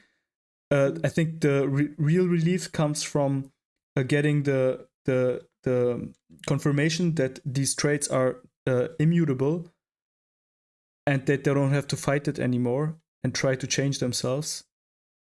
But Yeah, I don't it think comes. I think we should be able to do that for traits outside of autism as well, right? Oh, definitely, definitely. And I think it's odd that we've created a society that is so focused on production and perfection. It's not healthy for anyone. So you would assess basically so what would you say? So we have a problem with self-diagnosis to a certain extent because it leads to I guess you agree there, right? That you also have a problem with self-diagnosis to the extent that it produces false negatives and false positives in a higher Self degree than official diagnoses, and those are Self-diagnosis harmful. more often will lead to a false positive rather than a false negative. Mm-hmm. Um, that being said, autistic people in particular tend to do a lot of research and tend to seek a lot of different perspectives before making a self-diagnosis. But I the problem is that actually, the false positives are not autistic people, so they're not gonna yeah, do the, yeah, yeah. exactly. And that is then the issue. Um, so, but I generally don't see those because the false positives hang out on social media. They don't come for therapy. They don't go to a psychologist, and uh, especially not specialists. So someone who's self-diagnosed, who uh, who is a false positive self-diagnosis, they don't tend to seek professional help. Um, and they also, as I see it, tend to be people who are more so traumatized than autistic and traumatized. And that is because trauma and autism can appear very similar. So I understand the false positive. Um, for the most part, I tend to believe people when they are self diagnosed. I don't second guess most people. They have to show themselves in a certain light before I will second guess self diagnosis, because in order to assess that, I have to see them. I have to know them. I have to talk to them pretty extensively. That is why, so an assessment takes hours. You don't just walk into a room and you fill out a question. Like, there's a reason we have to see people, there's a reason we have to talk. I can't just read someone's social media posts and say, oh, honey, you're not autistic. You're this. Um, I have to see a certain amount before I even start thinking, "Hmm, maybe that is more trauma than autism." Or I have to see a statement that I know is patently false. Like, W- autism means that I do this, and I'm like, "No, that's not autistic. That's actually we know that that comes from this instead." But that doesn't happen very often. wh- That why is do you very why do you say that the false positives are not going to see a therapist? Why do you think that? they don't come to see a specialist. Why not? You seem to Um, infer like an intentional hiding. no, no. No? Okay. I don't think it's that. And I'll be perfectly honest, it's not possible for me to say how many false positives are out there because I've seen so few of them clinically. Um, the ones I have seen are usually dragged in by parents. And they're like, my kid says they're autistic, help them. And it can take a while before you're like, okay, now I see why you self-diagnosed, and I see why it might be harmful right now to tell you that it's wrong as well. There's usually a lot of cases, Sorry, and you cut out there. Can you repeat that last sentence? There is usual what cases? it's usually very complicated. Those Hmm. cases are very complicated. They're very layered, um, and they take time, but they don't walk in by themselves. They Is it? usually come with family. I know it's complicated, but is it about being partly about just getting a label that makes people accept you? And I think people like I think that people move towards self-diagnosis because being able to take that label and say, I feel like this explains something about myself, takes away some of the self-blame, takes away some of the hurt of not feeling like you belong, or why do I feel sad all the time? um why can't I do social things the way people can do?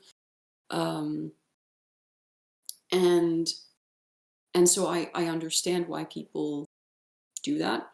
And also, again, for the most part, the amount of false positives that I see from self-diagnosis,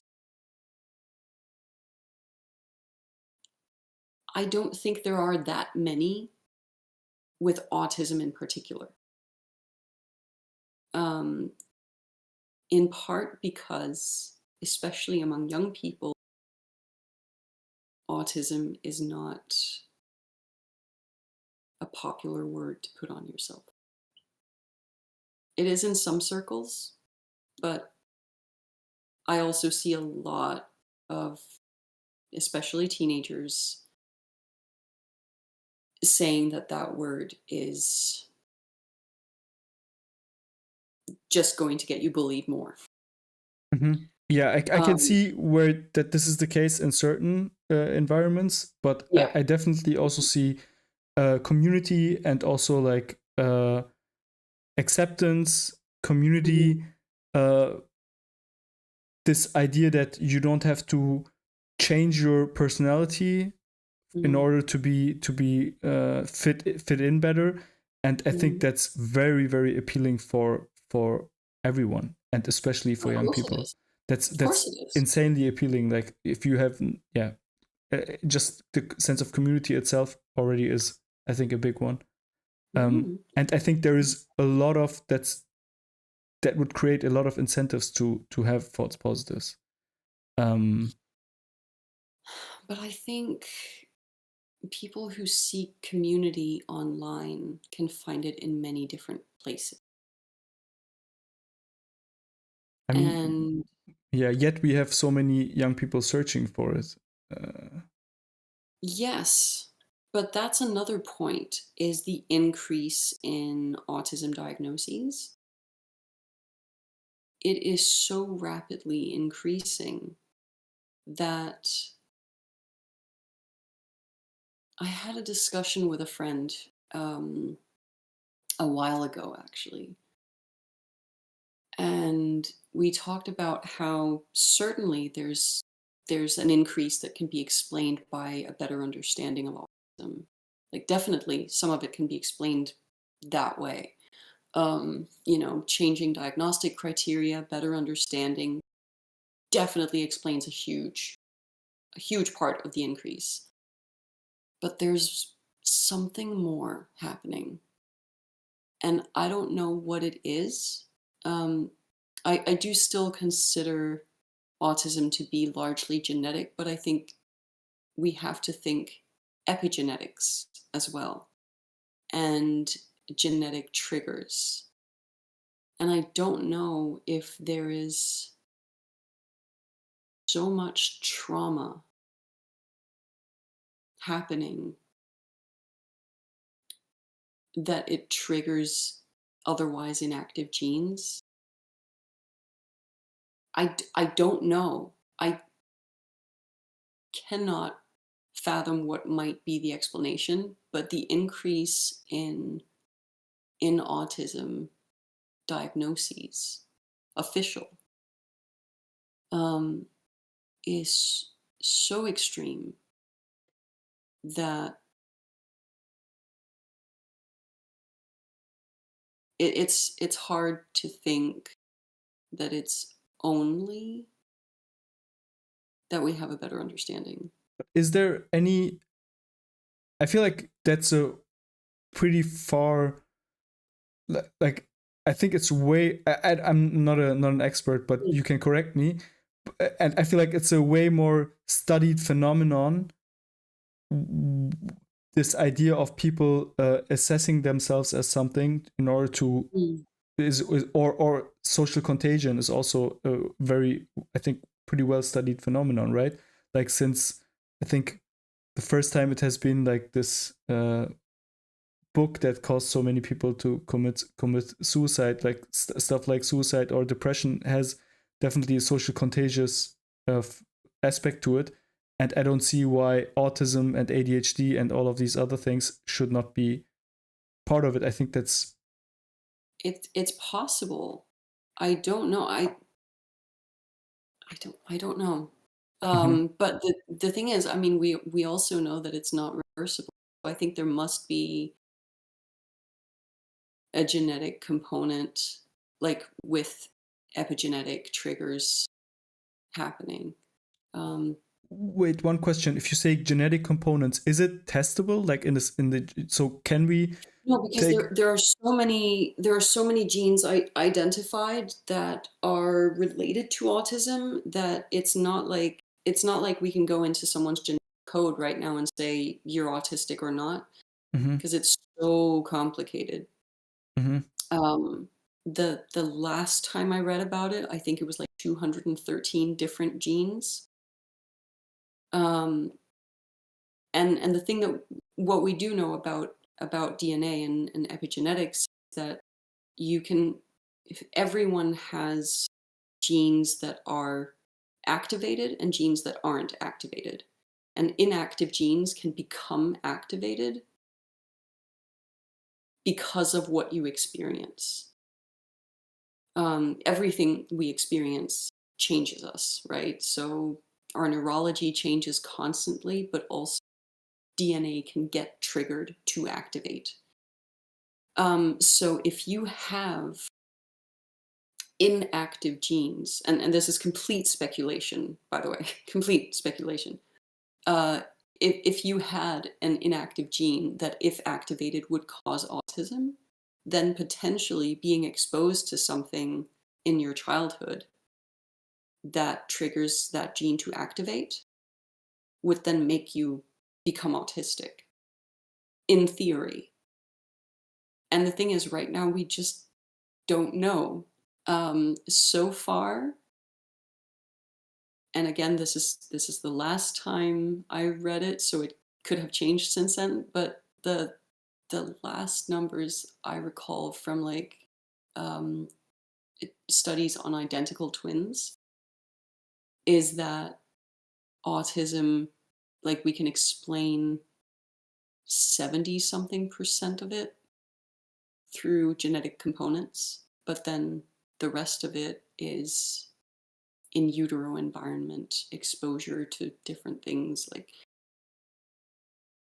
When you we say don't know fully 70%, what that is.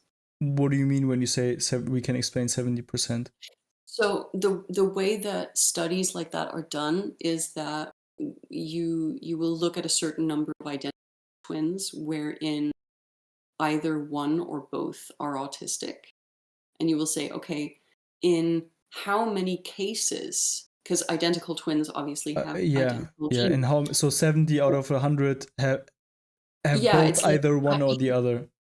yeah, I Yeah. think it was like 73% or something like Mm-hmm. that, where Mm-hmm. if one twin was autistic, the other was as well. Mm-hmm. Mm-hmm. So by that, we can kind of conclude, okay, we can explain 70 something percent Mm-hmm. ish with genetics. Mm-hmm. Mm-hmm. Now, what's the rest? Mm-hmm. um, and some of it we've identified, and some of it haven't. And I think there's a lot left to learn about the causes of autism. And I want to stress that when I say that, I do not mean it as we need to discover it in order to cure or prevent autism. That is not what I'm saying. I'm saying that as a professional, I'm curious. Like, I want to know. I want to know. Um, and maybe, maybe there are components to autism that are preventable, or that can be isolated. I don't know, but I've met non-speaking autistic people that said, I don't want to cure my autism. Like they would type, right? So I don't want to cure my autism, but if I could speak, I would really love to be able to do that. And like I would be really interested in anything that could help us give that power to autistic people, to say, if we can isolate the motor challenges that make it difficult to speak. I don't know. I What There are so about many things. what Oh, go about ahead. the brain? What about the brain? Uh, can you see like y- no, No. no. Autism is so complicated, Mm-hmm. and so like there are certain aspects that we can identify. So there tend to be changes in the size of the amygdala, Mm-hmm. which is a part of the limbic system. Um, with regard to stress, the amygdala is kind of the big red panic button that goes like danger. Danger is happening. It also has a whole lot of functions, but what we see is that in some autistic people it is smaller and like overactive, and in other autistic people it is bigger than in the kind of general population. We also tend to see that there are fewer neural connections, like neural pathways between the frontal lobes and the limbic system, which is actually makes a lot of sense with regards to the difficulties that many of us have with emotional regulation. Um, because the frontal lobes, of course, is the part of the brain that allows us to stop and think and That and exact to same say, thing is also yeah, seen with alcoholics and drug addicts, right? yeah, Yeah. yeah. But I've also, I think there's a reason for that as well, which is that alcohol and certain types of drugs damage parts of the Mm. brain. So those neural pathways could have existed before and then been damaged. That also happens in depression, by the way. Depression damages several parts of the brain and damages specific. Um, so neurotransmitters, serotonin, dopamine, etc. Um, they need certain gates in neurons in order to be able to pass through. And what happens in depression, for example, is that some of those gates get damaged. So the neurotransmitters actually cannot travel through the brain, which is then why we give medication to increase the amount of those neurotransmitters, or to kind of force them through the gates that still exist. Um, yeah, it's so brains are complicated. Yeah, I thought that was kind of interesting because alcohol and drug abuse in general, or substance abuse, is also over proportionally represented in autistic people. I Yes. think you officially have to go in 2 minutes. Is that accurate? Yeah, that is accurate. Yes. That's a shame. We'll have to chat again. We'll have to chat again. I just can give you a sneak peek on what I wanted to ask you. I Okay. wanted to ask you on Good.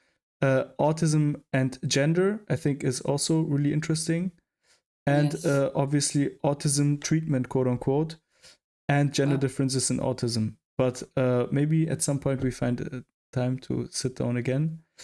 Yeah. Um, Thanks a lot for being So, here. yeah, of course. I think if you will allow me, given some of the things that I've said on this stream, I would like to quickly address treatment. Sure, I would love to. Um, so the very quick take on autism treatments is no, don't. um, we are we are perfectly whole beings that should be allowed to exist the way we are. And any quote unquote treatment that a person may or may not seek should be up to themselves, first of all. They should have full autonomy to say yes and no to whatever they want to seek. But also, I always feel that it is the person's own perception of quality of life and well-being that should guide any intervention that is made in a person's life. So I don't want to partake in any form of quote unquote treatment or intervention that seeks to um, increase masking or push a person towards independent living if they're not ready, or participating in more social relationships or more intense social relationships than they feel comfortable with. I don't want to do any of that. What I always want is to investigate what life is good for that person from their own sense of values and wishes and dreams. That person should guide the path they take. But couldn't sorry, I don't want to open another can of worms, but couldn't that be like that? Sounds like you're against bad treatment. You sounds like you're advocating for a type of treatment that or treatment, quote unquote. But again, it is kind of a treatment that you're advocating for, which is guided by the person that is the subject of the treatment, right? I I don't know of any treatment that um, that actually changes a person's autism. What I do in my work is I find ways to shape a person's environment to make life easier for them. And what usually follows is that anxiety decreases, depression decreases, um, signs of burnout will decrease. And the result is generally a better quality of life for that person, but it's on their own terms. It's not based on what someone else thinks that person's life should look like. Because whenever we try to put society's version of a good life over someone's head, that doesn't work. And I've never seen it work, and I don't like it. I do not endorse it ever. I only ever want to see intervention guided by the person whose life we are talking about. So it's not treating their autism ever. Usually, okay, so a lot of people who are autistic also tend to have some level of anxiety. Um, there's often trauma, um, sometimes single events, sometimes complex PTSD. All of that are things we can treat. All of that are things that we can intervene. Sometimes we can cure it, sometimes we can diminish it, sometimes we can alleviate, make that part easier, right? But we're not treating the autism ever, because that autistic person has a right to be fully and authentically themselves. And they deserve to not have life made harder for them. And any treatment that I do endorse will be treating anxiety, depression, trauma, and alleviating those symptoms to make that person's life easier. I mean, when I think about autism treatment, what I think about is, for example, a person that has difficulties picking up on social clues, uh, Mm. and that creates some problems in their lives. Then Mhm. to uh, whatever that would be to help that person get to a place where they're better at picking up social clues, is if that's what they suffer, if that's something that they suffer from. I Mm. think so. That would be one example. I think also even masking. I think like to a certain extent. I don't know if someone. I've heard that it increases people's life quality to be better at masking. So I also would. Mm. That's I don't know. I know that there is a lot of evidence to the contrary, but I also heard that obviously since you have stuff like in the current society, when you have a society that also bullies people for being very different, Of course. it there can be a net positive from masking, right? So if you're in a very hostile Um, environment, okay, so what you're talking about, um, I would refer to as social training. mm-hmm, And social training can be consensual or it can be non consensual. mm-hmm, So, treatments like ABA mm-hmm,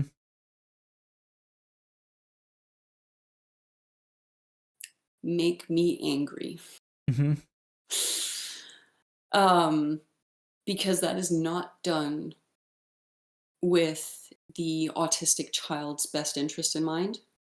It's done from the perspective of what will make that child's surroundings have an easier time, mm-hmm, right?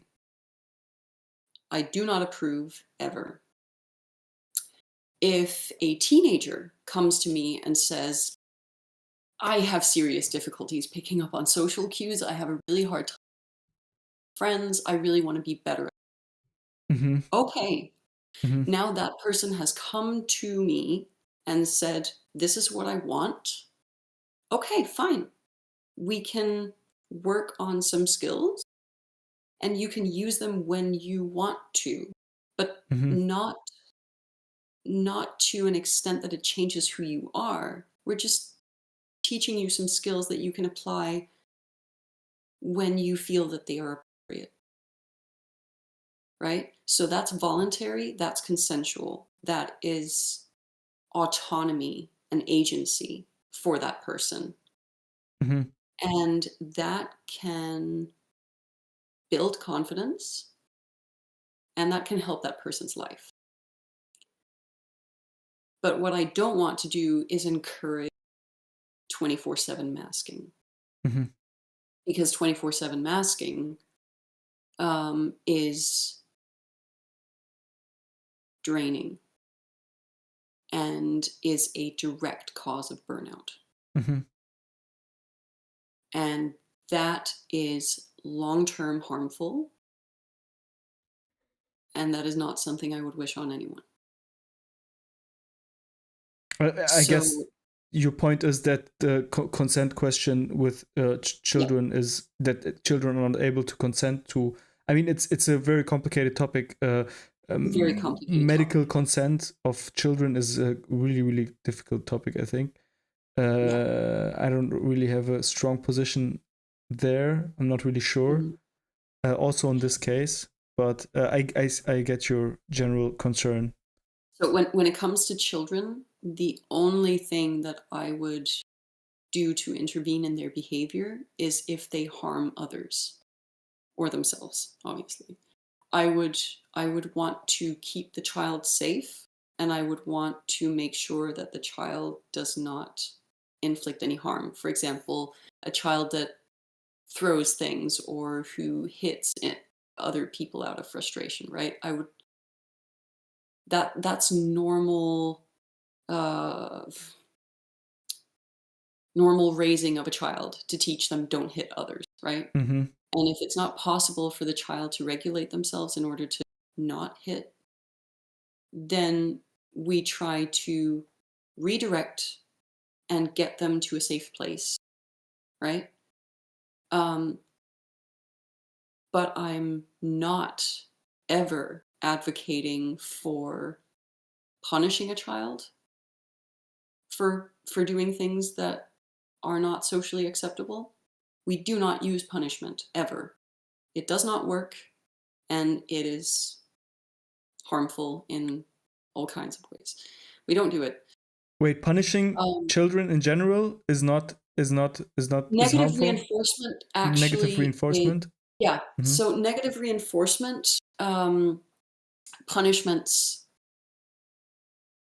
don't actually work very well. So even saying don't do that, is that like No, isn't but that's that not a punishment. That's not a okay? punishment, Okay. right? I see. Yeah, So yeah, yeah. so It is punishments kind of as, a. It feels bad for the child when you say yeah. don't do that, right? Yeah, of course, but there's a difference. Mm-hmm. Okay, so um, right, so parenting styles is a whole thing, right?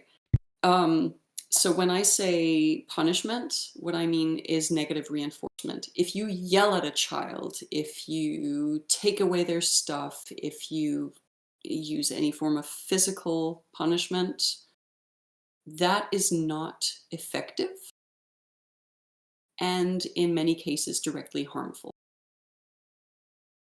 Positive reinforcement, encouraging the behaviors that you do want to see, um, rewarding is generally not really like you don't want to treat it as dog training, which is what ABA sometimes does, even on the positive side. But we're talking about social encouragement and making it uh, making it pleasant for the child to do the things that we want to see. right? So whenever something feels good to us, we want to do it again. If it results in big smiles and direct eye contact whenever you share something with a child, like if say you're a 7-year-old kid, and whenever you share something with someone else, an adult comes in your face and is like, "Oh my god, good job!" and like with super eye contact and big smile, that can be terrifying to an autistic child, Mm-hmm. right? So that to them can be perceived as a punishment. Mm-hmm. But even if it isn't, the like over the top positive reinforcement um doesn't doesn't really work. Like that Mm-hmm. can be counterindicative. So what we actually want is for that child to pick up on the joy from the other child, like the thank you for sharing that with me. So the second And then child serves as a proxy for understanding basically the positive signals and negative signals, or just the positive signals. Yeah. yeah. Mm-hmm. And if you do introduce an adult into that situation, what you want is to have a recognizable good job, but not a over the top kind of demeaning one. Mm-hmm. So you want the child to get the acknowledgement in a way that feels pleasant to them, Mm-hmm. right? So when it's pleasant to do things, we want to do them, we keep doing them. Mm-hmm. Mm-hmm. Uh, But punishment actually doesn't yeah. work. I just maybe as a thought on consent with Yeah. medical interventions, I feel like one really important point that you made there is that I think the intention really matters. I think it's totally fine to give medication to or also give therapy or any form of therapy to a child if the intention is to ameliorate the life circumstances of that child, even if it's in the future. If it's just so it would be the same if it's just so we have a less hard time dealing with that child. We would all agree that this is violating consent in a certain Mhm. manner. So if you give your child, I don't know, full lot of Ritalin just to have it Just to have good, chill them out. just to chill them out, just to Yeah, have them be good at school and not bother you, that's mhm, obviously violation of consent. But if it's obviously. done, but if the intention of the parent is, even if it's ABA or something like that, to help their child, I don't really have a moral issue. I would have a I don't more practical issue. yeah, I don't blame the parents so much because parents are often misinformed. Mm-hmm. What I do is I hold professionals to a standard. Mm-hmm. Um, Professionals have the responsibility to educate themselves on the results of what we do. And if, like with ABA, if you have readily available to you a ton of evidence suggesting that this method is harmful and you still do it, that is unethical. Mm-hmm. And I would hold a professional to a higher standard than that. Mm-hmm. I don't blame parents to the same extent. I do wish for parents that they have the energy and the resources to inform themselves. But I also recognize that for a lot of parents, that is just not the case. And I don't want to make parents feel guilty for trying to make the best choices they can make in their situation. Um, I do hope for parents that they have the energy and opportunity to look at the information and to listen to what autistic people say and to use that information to guide their decisions with regard to what they do for their own child.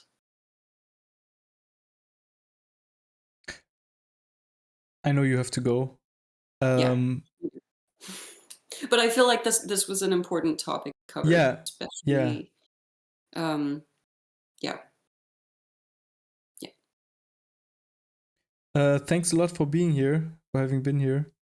It Of has been a course. pleasure. Um, yeah, I really feel like we're at just half of what I wanted to talk to you about, especially since we haven't talked about your personal.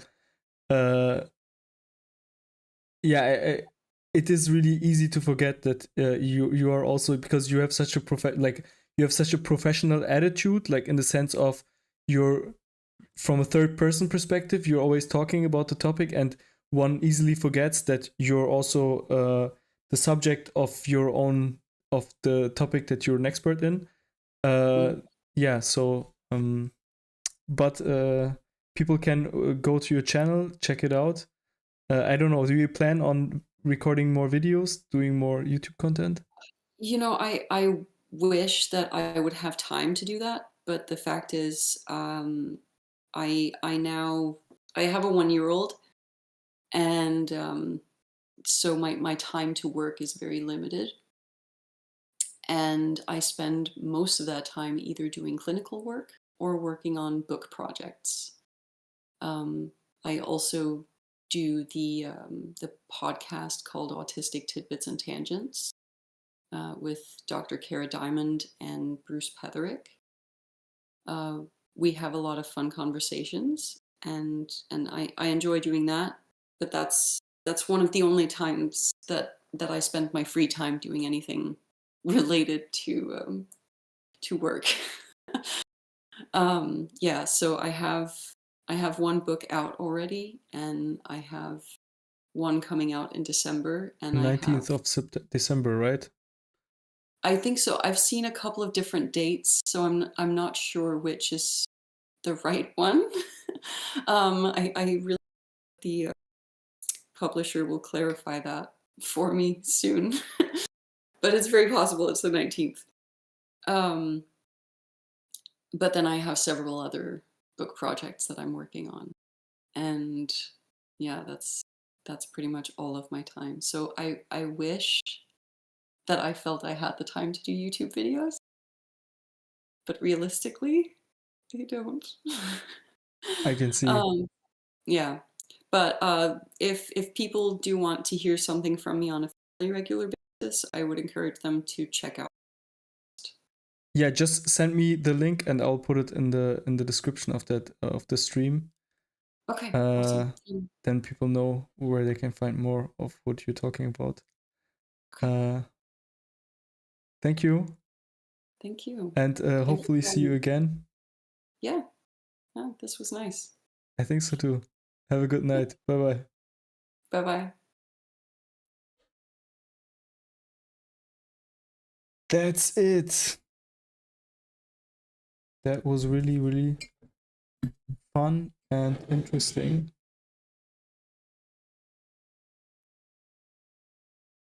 I haven't looked at chat at all, and unfortunately I have the wrong title in description, which is really annoying. um but yeah, I really enjoyed that.